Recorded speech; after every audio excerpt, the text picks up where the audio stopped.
Hello everyone, welcome to S1 coaching centre. आज के video में हम लोग एक बार फिर से बायोलॉजी को कवर करने वाले हैं, जिसमें हम लोग आज की वीडियो में कंकाल तंत्र स्केलेटन सिस्टम के बारे में जानेंगे। किसके बारे में? कंकाल तंत्र स्केलेटन सिस्टम के बारे में आज हम लोग पढ़ेंगे, जो एक ही वीडियो में पूरा स्केलेटन सिस्टम कंकाल तंत्र को खत्म करेंगे आज। तो आप पूरा वीडियो को बिना स्किप किए शुरू से अंत तक देखिएगा, ताकि आपको हर चीज़ पूरे अच्छे से समझ में आए। तो चलिए वीडियो स्टार्ट करते हैं। देखिए, सबसे पहला है कि कंकाल शरीर की आंतरिक अंगों की रक्षा करता है। कंकाल जो होता है उसका क्या काम है? तो शरीर का जो आंतरिक, जो अंदर का जो यंग अंग सब होता है ना, ऑर्गन्स होता है, उसको रक्षा करने का काम करता है, तथा जंतुओं को चलने फिरने में भी सहायता करता है। कौन? ये कंकाल। फिर देखिए, कंकाल जो है वो दो प्रकार का होता है। कंकाल कितने प्रकार का होता है? कंकाल दो प्रकार का होता है। एक होता है बाह्य कंकाल, जिसको इंग्लिश में लोग एक्सोस्केलेटन बोलते हैं। क्या होता है? बाह्य कंकाल, एक्सोस्केलेटन।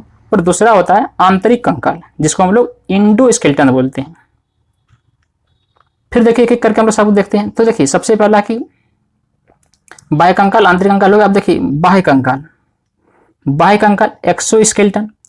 तो यह क्या होता है कि यह शरीर के बाहर होता है, शरीर का जो बाहरी भाग होता है यह बाह्य कंकाल होता है, और शरीर के संपूर्ण अंगों को रक्षा प्रदान करता है। कौन? बाह्य कंकाल। जैसे केकड़ा हो गया, तिलचट्टा हो गया, मकड़ी हो गया, टिड्डा हो गया, चींटी हो गया, घेंघा हुआ, मधुमक्खी हुआ, बिच्छू हुआ, सीपी हुआ, ये सब में क्या होता है? बाह्य कंकाल पाया जाता है। ठीक है। एक चीज जान लीजिए कि जो कछुआ होता है, जो टॉर्टाइज होता है, इसमें क्या होता है कि आंतरिक तथा बाह्य दोनों कंकाल पाया जाता है। कछुआ में आंतरिक और बाह्य दोनों कंकाल पाया जाता है कछुआ में। इसके हाथ, पांव तथा सिर में आंतरिक कंकाल होता है। कछुआ का जो हाथ, पांव और सिर होता है, इसमें आंतरिक कंकाल होता है, और बाकी जो शरीर होता है उसमें बाह्य कंकाल होता है। किसमें? कछुआ में। फिर देखिए कि आंतरिक कंकाल क्या होता है। तो आंतरिक कंकाल क्या है कि यह शरीर के अंदर मांसपेशियों के नीचे होता है। जो शरीर होता है उसके नीचे, जो शरीर का जो मांसपेशी होता है उसके जो अंदर में होता है, नीचे होता है, वो आंतरिक कंकाल होता है। यह शरीर के आंतरिक अंगों को रक्षा प्रदान करता है। कौन? आंतरिक कंकाल। जैसे कुत्ता हो गया, बिल्ली हुआ, मानव हो गया, सांप हो गया, तो ये सबों में आंतरिक कंकाल पाया जाता है। फिर उसके बाद देखिए कि कंकाल तंत्र, जो कंकाल तंत्र होता है ये अस्थि तथा उपास्थि से मिलकर बना होता है। कंकाल तंत्र अस्थि तथा उपास्थि से मिलकर बना होता है। तो चलिए देखते हैं एक एक करके। अस्थि मतलब बोन, इसको इंग्लिश में बोन बोलते हैं। तो अस्थि क्या होता है? यह अत्यधिक कठोर होता है, क्योंकि इसमें कैल्शियम फॉस्फेट के साथ साथ कैल्शियम कार्बोनेट दोनों पाया जाता है। अस्थि जो हड्डी होता है यह बहुत कठोर होता है। क्यों? क्योंकि इसमें कैल्शियम फॉस्फेट तथा कैल्शियम कार्बोनेट पाया जाता है। ये दोनों इसमें पाया जाता है, जिसमें अस्थियों में 54 से 58% जो होता है, कोई हड्डी जो होता है उसमें 54 से लेकर के 58% जो होता है वो क्या पाया जाता है? कैल्शियम फॉस्फेट पाया जाता है, और बाकी 6% जो होता है वो कैल्शियम कार्बोनेट पाया जाता है। मतलब दोनों पाया जाता है इसमें हड्डी में, इसलिए कठोर होता है। फिर देखिए कि अस्थियों में जो रक्त नालिकाएं और तंत्रिका तंत्र पाया जाता है। अस्थि जो होता है, हड्डी जो होता है, इसमें क्या पाया जाता है? रक्त नालिकाएं और तंत्रिका तंत्र पाया जाता है। उसके बाद है कि अस्थियों में जो हड्डी होता है उसमें 50% जल होता है, और 50% कार्बनिक पदार्थ पाया जाता है। ठीक है। चलिए आप देखते हैं उपास्थि, जिसको इंग्लिश में कार्टिलेज बोलते हैं। उपास्थि इंग्लिश में कार्टिलेज। यह क्या होता है? यह बहुत मुलायम होता है, क्योंकि इसमें केवल कैल्शियम फॉस्फेट, इसमें जो है उपास्थि में केवल क्या पाया जाता है? केवल कैल्शियम फॉस्फेट पाया जाता है। ठीक है। इसमें कैल्शियम कार्बोनेट नहीं पाया जाता है। यह नाक, कान तथा सभी बड़े हड्डियों का जो शीर्ष भाग होता है उसमें पाया जाता है। जो नाक होता है, जो कान होता है, जो हड्डी का जो शीर्ष भाग होता है, तो वहां पर उपास्थि कार्टिलेज पाया जाता है। और भी देखिए उपास्थि जो होता है, उपास्थियों में तंत्रिका तंत्र और रक्त नालिका नहीं होता है। उपास्थि जो होता है इसमें तंत्रिका तंत्र और रक्त नालिका नहीं होता है, लेकिन भोजन और ऑक्सीजन की आपूर्ति लसिका के द्वारा होता है। इसमें उपास्थि जो होता है, जो कार्टिलेज होता है, इसमें तंत्रिका तंत्र और रक्त नालिकाएं नहीं होता है, लेकिन इसमें जो भोजन होता है वो ऑक्सीजन, इसका आपूर्ति होता है किसके द्वारा? तो लसिका के द्वारा होता है। फिर है कि मानव शरीर में मांसपेशियों के पिन्ना, नाक की हड्डियों, श्वास नली के बीच में एक हड्डियों की संधि स्थल पर पाया जाता है। क्या है कि मानव शरीर में जो उपास्थि होता है, तो उपास्थि का जो पिन्ना होता है ये क्या होता है, नाक की हड्डियों, स्वास्थ्य नली के बीच में एवं हड्डियों के संधि स्थल पर पाया जाता है। एक चीज जान लीजिए कि अस्थि में ओसिन प्रोटीन पाया जाता है। अगर आपसे क्वेश्चन पूछे कि अस्थि जो हड्डी होता है उसमें कौन सा प्रोटीन पाया जाता है, तो हड्डी में ओसिन प्रोटीन पाया जाता है। कौन? ओसिन प्रोटीन। और उपास्थि में कौन सा प्रोटीन पाया जाता है? उपास्थि कार्टिलेज में कॉर्डरीन प्रोटीन पाया जाता है। कौन सा? कॉर्डरीन प्रोटीन। नाम याद रखिएगा। अस्थि, हड्डी, तो हड्डी में ओसिन प्रोटीन। आप यहां से भी ट्रिक से भी याद कर सकते हैं। अस्थि से ओसिन, ओ पहला अक्षर देखिए, अस्थिन ओसिन। उसके बाद उपास्थि, उपास्थि को क्या, तो उपास्थि में आप ये याद रखिए कॉर्डरीन प्रोटीन होता है। उसके बाद देखिए कि जो 30 वर्ष की अवस्था में हड्डियों का घनत्व जो होता है सबसे ज्यादा होता है। जब कोई मानव का जब उम्र 30 साल हो जाता है लगभग, तो उसमें अस्थियों का जो घनत्व होता है, हड्डियों का जो घनत्व होता है वो क्या होता है, बढ़ जाता है, ज्यादा हो जाता है। फिर कि जन्म के समय जब कोई बच्चे का जन्म होता है तो 270 से 310 के बीच में हड्डियां होती है, लेकिन औसतन जो बच्चे जन्म होता है उसमें 300 हड्डियां होता है ज्यादातर। और फिर वही जब बाल्यावस्था होता है, जब युवावस्था होता है, बाल्यावस्था में कितना होता है, 208 हड्डियां होता है। लेकिन जब वयस्क हो जाता है, एक मानव बन के वयस्क हो जाता है, तो उसमें हड्डियों की संख्या फाइनली कितना बचता है, 206 बचता है। कितना? 206। फिर कि मानव शरीर की समस्त अस्थियों को 2 भागों में बांटा गया है। मानव शरीर का जो समस्त अस्थि है, हड्डी है, उसको 2 भागों में बांटा गया है। चलिए देखते हैं कौन कौन 2 भाग है। तो देखिए, एक है अनुबंधीय उपांगी। क्या है? अनुबंधीय उपांगी, जिसको इंग्लिश में अपेंडिकुलर बोलते हैं। दूसरा है अक्षीय, जिसको एवियल बोलते हैं। फिर है कि अनुबंधीय उपांगी, जिसको हम लोग अपेंडिकुलर बोलते हैं। तो यह क्या होता है कि यह शरीर को सीधा रखने तथा गति प्रदान करने में सहायता होता है। अनुबंधीय उपांगी या अपेंडिकुलर का क्या काम होता है, तो यह शरीर को सीधा रखता है तथा गति प्रदान करने में मदद करता है। उपांगी की कुल कितने संख्या है, तो अनुबंधीय उपांगी की कुल 60 संख्या है, नहीं सॉरी 120 संख्या है। उपांगी की कुल कितना संख्या है, 126 है। जिसमें से देखिए कहां पर कितना हड्डी है, तो देखिए हाथ जो होता है, हैंड जो होता है, इसमें क्या होता है, तो 30 × 2 इक्वल टू कितना, 60। मतलब 2 हाथ में 30, एक हाथ में 30 होता है, दूसरे हाथ में फिर 30 होता है, तो दोनों मिलाकर कितना होता है, 60 गो होता है हड्डी। इसमें कौन कौन होता है, चलिए देखते हैं एक एक करके। देखिए सबसे पहला है कि ह्यूमरस। ह्यूमरस जो होता है इसमें 1 हड्डी होता है। उसके बाद है अल्ना। अल्ना में कितना है, 1 है। फिर रेडियस। रेडियस में भी 1 हड्डी होता है। कलाई में 8 हड्डी होता है। फिर है हथेली। हथेली में कितना, 5 हड्डी होता है। और अंगुली में कितना होता है, 14। अंगुली में 14 हड्डियां होता है। कुल मिला के कितना हो जाएगा, कुल मिला के यहाँ पे 60 हो जाएगा। फिर उसी प्रकार लेग देखिए, पैर देखिए, तो पैर में भी 60 हड्डियां होता है, दोनों पैर मिला करके। तो कहाँ पर कितना होता है, देखिए फीमर, जिसको उरु अस्थि बोलते हैं, फीमर जांग जिसको बोलते हैं, तो फीमर में 1 हड्डी होता है। पटेला में भी 1 होता है। टिबिया में 1, टिबिया टांग की हड्डी, उसमें भी 1 होता है। फिबुला, फिबुला में भी 1 हड्डी होता है। फिर टखना, टखना में 7 हड्डी होता है। और इसमें भी अंगुली जो होता है उसमें 14 को होता है हड्डी। ठीक है। उसके बाद देखिए कि पेल्विक, एक होता है पेल्विक, जिसको श्रेणी मंजिला बोलते हैं, इसमें 2 होता है हड्डियों की संख्या। क्या होता है, पेल्विक श्रेणी मंजिला। फिर कि कैल्विक हंसली, जिसमें भी 2 होता है। फिर इसके पुला, जिसको अंश मेखना बोलते हैं, इसमें भी 2 होता है। तो सभी मिला के कुल मिला के कितना हड्डी होता है, 126 होता है। ठीक है। किसमें, तो उपांगी में। उपांगी में कितना हड्डी, 126 होता है। अब देखिए अक्षीय जो होता है, एक्सियल, एवियल, अक्ष जिसको एक्सियल बोलते हैं। तो अक्ष, एक्सियल में क्या होता है, यह शरीर के बीचों बीच होता है। शरीर का जो बीच भाग होता है उसमें एक्सियल पाया जाता है। यह शरीर के अंदर कोमल अंगों की रक्षा करता है। शरीर के अंदर जो कोमल अंग होता है, जो बहुत नाजुक अंग होता है, उसको रक्षा करने का काम करता है कौन, अक्षीय, एक्सियल। और अक्ष की कुल कितने संख्या है, तो अक्ष की कुल 80 संख्या होता है। कौन कौन, तो देखिए जिसको फर्स्ट में देखिए कशेरुक दंड, जिसको मेरुदंड भी बोलते हैं। तो कशेरुक दंड या मेरुदंड में कितना हड्डी होता है, 26। प्रारंभ में बच्चे में 33 होता है, लेकिन फाइनली बचता है कितना, वो 26 बचता है। फिर है रिब्स, जिसको पसली बोलते हैं। पसली में कितना, 24 हड्डी होता है, 12-12 करके दोनों साइड, लेफ्ट राइट।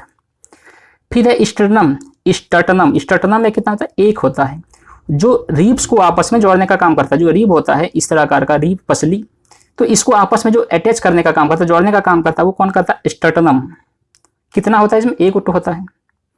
फिर है सिर, क्या है सिर, हेड या खोपड़ी, स्कल, इसमें कुल 29 तो होता है हड्डियां, ठीक है। जिसमें देखिए क्या होता है चेहरा, फेस में 14 हड्डी होता है, कान में 6 हड्डी होता है, और हाइड में 1 हड्डी, और कपाल में 8 हड्डी होता है। चलिए एक एक करके देखते हैं। अब जानिए कि हड्डियों के बारे में विविध तत्व। अब जानते हैं कि हड्डियों के बारे में अलग अलग कुछ जानकारी हम लोग देखते हैं। देखिए गर्दन जो होता है, जो नेक होता है, गर्दन में हड्डी की संख्या कितना होता है, गर्दन में 7 हड्डी होता है, कितना 7। फिर कान में हड्डी की संख्या कितना होता है, 6 होता है, एक कान में 3, दूसरा कान में 3, इक्वल टू कितना 6 होता है, टोटल 6 हड्डी होता है किसमें, कान में। अब कान में जो 3-3 करके हड्डी होता है दोनों साइड में, उसका आप नाम याद रख सकते हैं ट्रिक के माध्यम से। ट्रिक क्या है, ट्रिक है MIS, ट्रिक क्या है MIS है। तो MIS में M का मतलब क्या होता है, M का मतलब होता है मेलियस, फिर I का मतलब क्या होता है, I का मतलब होता है इनेकस, और S का मतलब होता है स्टेपिस, जिसमें स्टेपिस की लंबाई कितना होता है 6 मिलीमीटर होता है, 6 माइक्रोमीटर, ठीक। उसके बाद याद हो गया। अब ट्रिक से याद रख सकते हैं कि कान में जो 6 हड्डी होता है 3-3 करके दोनों में, उसका शॉर्ट ट्रिक याद रखिएगा क्या, MIS, मिस मतलब मेलियस इनेकस स्टेपिस, मेलियस इनेकस स्टेपिस। चलिए अब देखते हैं कि शरीर की सबसे छोटी हड्डी क्या होता है, स्टेपिस ही होता है, जो कान में पाया जाता है, जो मध्य कान में पाया जाता है, कान का मध्य भाग में। और सबसे बड़ी हड्डी कौन सा होता है, सबसे बड़ी हड्डी होता है फीमर, उरु अस्थि, जो जांग में पाया जाता है। सबसे बड़ी हड्डी फीमर, जिसको उरु अस्थि भी बोलते हैं, और कहाँ पाया जाता है, जांग में पाया जाता है। उसके बाद सबसे कमजोर हड्डी जो है वो केल्विक, जो कॉलर या हंसली में पाया जाता है, सबसे कमजोर होता है। और सबसे मजबूत हड्डी कहाँ का होता है, जबड़े की हड्डी, जिसको डेंट्री बोलते हैं। तो जबड़े की हड्डी जो होता है वो सबसे मजबूत होता है। फिर सबसे चमकीली हड्डी, जो सबसे चमकने वाला जो हड्डी होता है वो कौन सा होता है, वो होता है टिबिया, जो टांग में पाया जाता है ना, टिबिया, वो हड्डी बहुत ही ज्यादा चमकीला होता है। फिर देखिए पैर की हड्डी, जो पैर की हड्डी होता है वो खोखली होता है, पैर की जो हड्डी होता है वो कैसा होता है, तो खोखला होता है। उसके बाद है कि जब हम बैठते हैं तो ईसीएम नामक हड्डी पर जोर पड़ता है। जब कोई भी इंसान जब बैठता है तो कौन सा हड्डी पर जोर पड़ता है, ईसीएम हड्डी, जो पेल्विक का ही एक भाग है, ठीक है। फिर देखिए कि जहां मांसपेशियों तथा अस्थियां मिलता है उसे टेंडन कहते हैं। देखिए बहुत से बच्चे क्या करता है कि टेंडन और लिगामेंट में बहुत ज़्यादा कंफ्यूज हो जाता है एग्जाम में। तो आज हम आपको एक ट्रिक बताते हैं, वो ट्रिक को माइंड में सेट कर लीजिए, आप कभी भी कंफ्यूज नहीं होइएगा। जैसे देखिए मांसपेशी तथा अस्थि मतलब मसल्स को हड्डी से जोड़ने वाले को क्या बोलते हैं, टेंडन। इसका ट्रिक याद रखिएगा, MBT या फिर TMB एक यूनिवर्सिटी भी है, भागलपुर यूनिवर्सिटी, TMB यूनिवर्सिटी। तो आप इस यूनिवर्सिटी से TMB से भी आप नाम याद रख सकते हैं। TMB का मतलब क्या होता है, टेंडन, और M का मसल, B से बोन, टेंडन मसल बोन, मतलब मसल को बोन से अटैच करता है कौन, टेंडन। मसल्स को बोन से अटैच करता है कौन, टेंडन, ठीक है। मसल्स बोन टेंडन मतलब TMB याद हो गया। दूसरा देखिए, दूसरा है अस्थि और अस्थि, हड्डी से हड्डी को जोड़ने वाला, हड्डी से हड्डी को जोड़ने वाला ट्रिक क्या है, LBB याद रखिए या फिर BBL याद रखिए, LBB या फिर BBL। मतलब क्या होता है कि LBB मतलब क्या था, लिगामेंट, BB माने क्या, बोन, दो हड्डी को जोड़ने वाला लिगामेंट। BBL बहुत से नाम सुने होंगे, BBL। तो BBL माने क्या, बोन लिगामेंट। तो लिगामेंट जोड़ता है बोन को बोन से, हड्डी को हड्डी से। आई होप समझ गए होंगे। चलिए अब अगला देखते हैं। अगला है कि अस्थियों की जोड़ के पास साइनोवियल नामक द्रव पाया जाता है। जब दो हड्डी जो होता है ना, जैसे ये दो हड्डी, ये हड्डी है, एक तो ये हड्डी है यहाँ पर, तो ये बीच में जो होता है इसमें साइनोवियल नामक द्रव पाया जाता है, जो हड्डियों को मोड़ने में मदद करता है, जो एक हड्डी को आपस में क्या करता है, मोड़ने में मदद करता है, बीच वाला। तो साइनोवियल नामक द्रव पाया जाता है वहाँ पर, और इसी द्रव की कमी से ही गठिया नामक रोग हो जाता है। फिर यही द्रव जब वहाँ पे कमी हो जाता है तो उसी से क्या होता है, गठिया रोग हो जाता है, ठीक है। कौन सा द्रव, साइनोवियल द्रव। फिर देखिए, फिर अगला है कि खोपड़ी में पीछे की ओर एक खाली खोखला जगह होता है। खोपड़ी जो होता है उसका पीछे की ओर क्या होता है, एक खाली जगह होता है, जिसे फोर्मिन मैग्नम कहते हैं। क्या कहते हैं, फोर्मिन मैग्नम। फिर अगला है कि अस्थि कोशिका जिसको बोन सेल बोलते हैं, अस्थि कोशिका, बोन सेल। यह क्या होता है, अस्थि कोशिका 3 प्रकार का होता है। अस्थि कोशिका बोन सेल जो होता है वो 3 प्रकार का होता है। पहला है ऑस्टियोकोस्ट। ऑस्टियोकोस्ट क्या करता है यह खराब अस्थि, खराब हड्डी कोशिकाओं को खाकर खत्म कर देता है, इसीलिए इसको बोन ईटिंग सेल कहते हैं। ऑस्टियोकोस्ट का क्या काम होता है, जो खराब हड्डी होता है या कोशिकाओं को उसका क्या होता है, खा के खत्म कर देता है, नष्ट कर देता है, जिसको हम लोग बोन ईटिंग सेल कहते हैं। सेकेंड टाइप इसका है ऑस्टियोब्लास्ट। ऑस्टियोब्लास्ट क्या करता है, यह अस्थि का नया निर्माण करता है, इसीलिए इसको हम लोग बोन फॉर्मिंग सेल भी कहते हैं। यह नया हड्डी का निर्माण करता है, कौन, ऑस्टियोब्लास्ट, इसलिए इसे क्या कहते हैं, बोन फॉर्मिंग सेल कहते हैं। फिर उसके बाद तीसरा है ऑस्टियोसाइट। ऑस्टियोसाइट यह क्या करता है, यह अस्थियों को परिपक्व बनाता है, अतः इसे मैच्योर सेल कहते हैं। ऑस्टियोसाइट क्या करता है, हड्डी को परिपक्व बनाता है, इसीलिए इसको हम लोग क्या कहते हैं, मैच्योर सेल कहते हैं। चलिए उसके बाद अगला देखिए कि अस्थि मज्जा। क्या है अस्थि मज्जा, जिसको इंग्लिश में बोन मैरो कहते हैं। अस्थि मज्जा जिसको बोन मैरो बोलते हैं, यह क्या करता है कि अस्थियों के बीच की जालीनुमा आकृति को अस्थि मज्जा कहते हैं। अस्थि का जो बीच का जालीनुमा आकृति होता है ना, उसी को क्या कहते हैं, अस्थि मज्जा कहते हैं। अस्थि मज्जा बोन मैरो में आरबीसी का निर्माण होता है। जो हड्डी का अस्थि मज्जा होता है, बोन मैरो होता है, वहीं पर कहाँ क्या बनता है, आरबीसी बनता है। आरबीसी जिसको मतलब क्या होता है, आरबीसी का मतलब, आरबीसी का मतलब होता है रेड ब्लड सेल। तो रेड ब्लड सेल कहाँ बनता है, अस्थि मज्जा में बनता है, बोन मैरो में बनता है। ठीक है, चलिए उसके बाद है संधि। क्या है संधि, जिसको ज्वाइंट्स बोलते हैं। कंकाल का वह स्थान जहां अस्थियां मिलकर हिल डुल सकता है संधि कहलाता है। जैसे ये हड्डी है, ये हड्डी दूसरा हड्डी से आके मान लेते हैं यहाँ पे जुटा, तो ये दो हड्डियों को जो जोड़ने वाला का काम करता है, इसका क्या काम है, संधि जिसको बोलते हैं, ज्वाइंट्स बोलते हैं। संधि वाले स्थान पर एक गुहा खाली जगह पाया जाता है, जिसे हम लोग साइनोवियल गुहा कहते हैं। तो हड्डियों का जो अटैचमेंट होता है उसके बीच में क्या होता है, गुहा पाया जाता है, जिसको हम लोग क्या कहते हैं, साइनोवियल गुहा कहते हैं। और उसके दोनों हड्डियों के बीच में जो लिक्विड जो द्रव पाया जाता है उसको क्या कहते हैं, उसको साइनोवियल द्रव कहते हैं। ठीक है, चलिए उसके बाद है कि संधि। संधि जिसको ज्वाइंट्स बोलते हैं। तो ज्वाइंट्स के कितने प्रकार हैं, तो देखिए ज्वाइंट्स के प्रकार यहाँ पे देखिए, ज्वाइंट्स का तीन प्रकार है। एक है इमोविएबल, इमोवियल जिसको अचल बोलते हैं। एक है स्लाइटली मोविएबल जिसको अपूर्ण, और एक है फ्रीली जो पूर्ण। देखिए इमोविएबल जो घूम ही नहीं सकता, कभी कुछ नहीं घूमता है, एक जगह स्थिर होता है। स्लाइटली मोविएबल मतलब हल्का फुल्का घूमता हो, और फ्रीली जो चारों बार घूमता हो। तो ये होता है अचल, अपूर्ण और पूर्ण। फिर जो फ्रीली मूवेबल होता है ना, जो पूर्ण मूवेबल होता है, इसका बहुत से टाइप होता है। कौन कौन, बॉल एंड सॉकेट होता है जिसको कंदक खलिका बोलते हैं, हिंज बोलता है इसको कब्जा बोलते हैं, पायरोट बोलते हैं इसको खूंटी बोलते हैं, ग्लाइडिंग, सेडल। तो ये सब टाइप है फ्रीली मूवेबल का। चलिए अब हम लोग एक एक करके सबको देखते हैं। देखिए सबसे पहला है इमोविएबल जॉइंट्स। क्या है इमोविएबल जॉइंट्स, जिसको अचल संधि बोलते हैं। इस संधि को फिक्स्ड फाइब्रस रेशेदार संधि भी कहते हैं। इमोविएबल जॉइंट्स या अचल संधि को क्या बोलते हैं, इसको फिक्स्ड फाइब्रस या रेशेदार संधि भी बोलते हैं।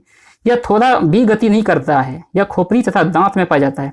यह जो हड्डी होता है, यह जो संधि होता है, ये स्थिर होता है, कहीं भी हिलता दुलटा नहीं है। यह कहाँ पाया जाता है, खोपड़ी में, स्कल में, और दांत में पाया जाता है।